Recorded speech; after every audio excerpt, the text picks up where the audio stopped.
कल से होगी विधानसभा चुनाव की शुरुआत। ये बड़ी और अहम जानकारी आपको बता रहे, कल से जो है विधानसभा चुनाव की शुरुआत होगी। 7 नवंबर को छत्तीसगढ़ और मिजोरम में मतदान होगा। छत्तीसगढ़ में पहले चरण के लिए मतदान किया जाएगा। छत्तीसगढ़ की 20 सीटों पर होगा मतदान। मिजोरम की सभी 40 सीटों पर जो है वोटिंग होगी। मतदान के मद्देनजर पुख्ता की गई तैयारियां, सुरक्षा के लिए भी पुख्ता इंतजाम किए गए हैं। तो ये बड़ी और अहम जानकारी हम आपको बता रहे हैं, जहां पर छत्तीसगढ़ में पहले चरण का चुनाव होना है। ये बड़ी और अहम जानकारी आपको बता रहे हैं, कल से होगी विधानसभा चुनाव की शुरुआत। ये बड़ी और अहम जानकारी आप देख सकते हैं। 7 नवंबर को छत्तीसगढ़ और मिजोरम में मतदान होगा। छत्तीसगढ़ में पहले चरण के लिए मतदान किया जाना है और वहीं छत्तीसगढ़ की 20 सीटों पर मतदान होगा। ये बड़ी जानकारी हम आपको बता रहे हैं। मिजोरम की सभी 40 सीटों पर वोटिंग होगी। मतदान के लिए पुख्ता इंतजाम जो है सुरक्षा के किए गए हैं। सुरक्षा के पुख्ता इंतजाम किए गए हैं। ये बड़ी और अहम जानकारी हम आपको बता रहे हैं, जहां पर कल से विधानसभा चुनाव की शुरुआत होनी है। ये बड़ी जानकारी आपको बता रहे हैं। 7 नवंबर को छत्तीसगढ़ और मिजोरम में मतदान होगा। छत्तीसगढ़ के पहले चरण के लिए मतदान किया जाना है, तो वहीं छत्तीसगढ़ की 20 सीटों पर मतदान होगा। ये बड़ी जानकारी आपको बता रहे हैं। मिजोरम की सभी 40 सीटों पर वोटिंग होनी है और मतदान के लिए पुख्ता तैयारियां जो है की गई है। सुरक्षा के मद्देनजर पुख्ता तैयारियां की गई है। ये बड़ी और अहम जानकारी हम आपको बता रहे हैं। कल से अब विधानसभा चुनाव की शुरुआत होने वाली है।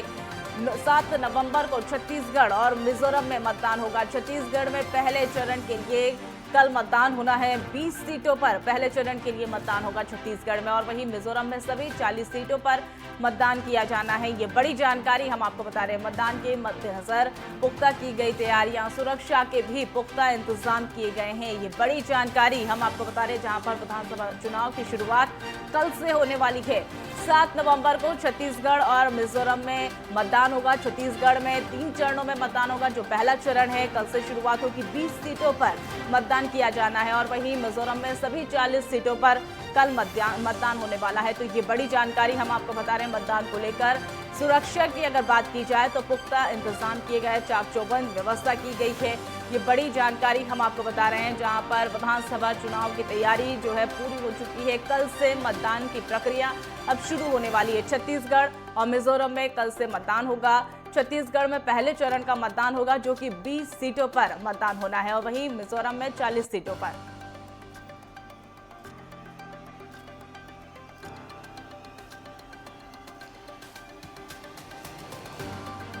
इस खबर पर और अधिक जानकारी के लिए हमारे साथ हमारे सहयोगी रायपुर से अनिल नेताम हमारे साथ जुड़ गए। अनिल, जिस तरीके से छत्तीसगढ़ में चुनाव की प्रक्रिया अब कल से शुरू होने वाली है, पहले चरण का मतदान कल से होना है, तो अगर व्यवस्था की बात की जाए तो क्या क्या व्यवस्थाएं वहां से की गई है?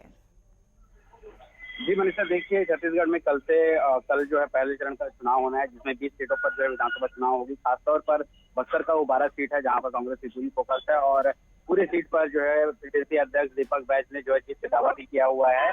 और बस्तर जो कि नक्सल प्रभावित क्षेत्र है, इस वजह से वहाँ सुरक्षा के कड़े इंतजाम किए गए हैं। हर बूथ पुलिस पर जवानों की सिक्योरिटी बढ़ा दी गई है और हर बूथ पर जो है जवानों की सिक्योरिटी वहाँ पर देखी जा रही है। इसके साथ प्रशासन की तरफ से पूरी सुरक्षा को लेकर पूरी चाक चौबंद व्यवस्था की गई है और कल जो है सुबह से ही जो है मतदाता मतदान करने जो है पोलिंग बूथ पर पहुंचेंगे और 20 सीटों पर जो है पहले चरण का चुनाव छत्तीसगढ़ पे होने जा रहा है। जी मनीषा।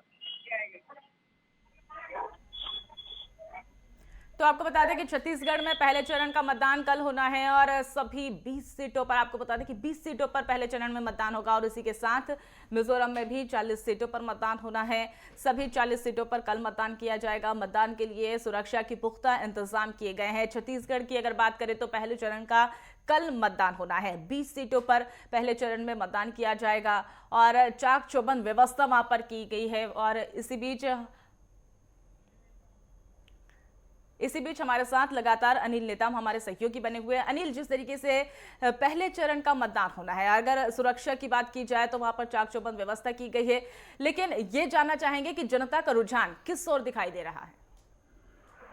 जी बिल्कुल, देखिए चुनाव रोमांचक है क्योंकि लगातार छत्तीसगढ़ में किसानों को साधने की कोशिश की गई, आदिवासियों को साधने की कोशिश गई। खासतौर पर जो है ये किसानों को साधने की भाजपा कांग्रेस की तरफ से दोनों तरफ से प्रयास किया गया। कांग्रेस ने अपने घोषणा पत्र में किसानों को जो प्रति क्विंटल जो है 2100 रुपये धान खरीदने का समर्थन मूल्य की बात कही गई, तो वहीं पर कांग्रेस ने उसके जवाब में एक कदम आगे बढ़ते हुए उन्होंने 3200 रुपए प्रति क्विंटल धान खरीदी करने की घोषणा यहाँ पर किया गया है। देखना होगा कि किसानों को खाता साधने की छत्तीसगढ़ में कोशिश की जा रही है और इस कड़ी पे जो है एक कदम फैसला लिया गया है। रुझान दोनों तरफ है, कांग्रेस ने भी पूरी जोर आजमाइश की है और कांग्रेस ने भी अपनी पूरी जोर आजमाइश किया सत्ता प्रकार रहने के लिए। तो कांग्रेस ने भाजपा की बात करें तो भाजपा ने सत्ता परिवर्तन की बात यह करते हुए पूरी जोर आजमाइश की गई। प्रधानमंत्री नरेंद्र मोदी भी उनके दौरे भी कई यहाँ पर अपने को देखने को मिला है। अब फैसला कल जो है मतदाता जब जाएंगे और मतदान करेंगे, उसके पश्चात जो है 3 दिसंबर को ही रिजल्ट आएगा। उस दौरान ही स्थिति स्पष्ट हो पाएगी कि आखिर छत्तीसगढ़ की जनता ने पुनः किसे अपने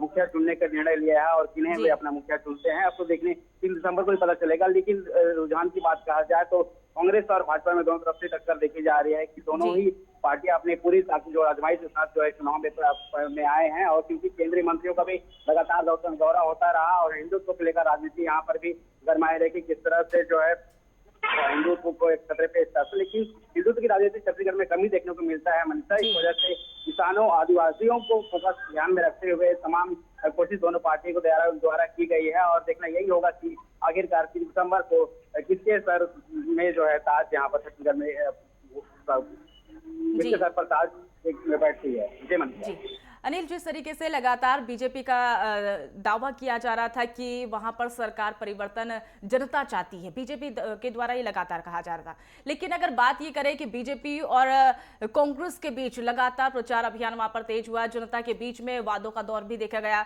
अगर वहां पे जनता का रुझान जिस तरीके से आपने बताया कि कल देखने वाली किस्मत किसकी चमक सकती है, रुझान किस और ज्यादा किसका पलड़ा जो है भारी नजर आ रहा है वहां पे? जी देखिए, दोनों ही पार्टियों ने कोशिश तो भरपूर की है कि उन्हें अपने पक्ष में लाया। जिस तरह से भाजपा ने क्योंकि 15 साल यहाँ पर शासन किया, उसके बाद एक पूर्ण बहुमत के साथ सत्ता कांग्रेस के पक्ष में चली गई और कांग्रेस ने पूर्ण बहुमत के साथ यहाँ पर सरकार बनाई थी और भाजपा को करारी हार 2018 में देखने को मिली थी। लेकिन भाजपा ने इस बार फिर पूरी कोशिश किया कि उन्हें सत्ता वापस मिल जाए और इसलिए केंद्रीय मंत्रियों का अनेकों दौरा यहाँ पर लगातार होता है। लेकिन भूपेश बघेल की सरकार ने जिस तरह से काम किया छत्तीसगढ़ में, छत्तीसगढ़वाद को लेकर हो या किसानों को को लेकर हो या फिर ग्रामीण स्वराज की बात को लेकर हो, तमाम जो वर्ग है उनको साधने की भूपेश सरकार के द्वारा पूरी कोशिश की गई और उन्होंने काम भी बेहतर किया। छत्तीसगढ़वाद को बढ़ावा भी यहाँ पर दिया है।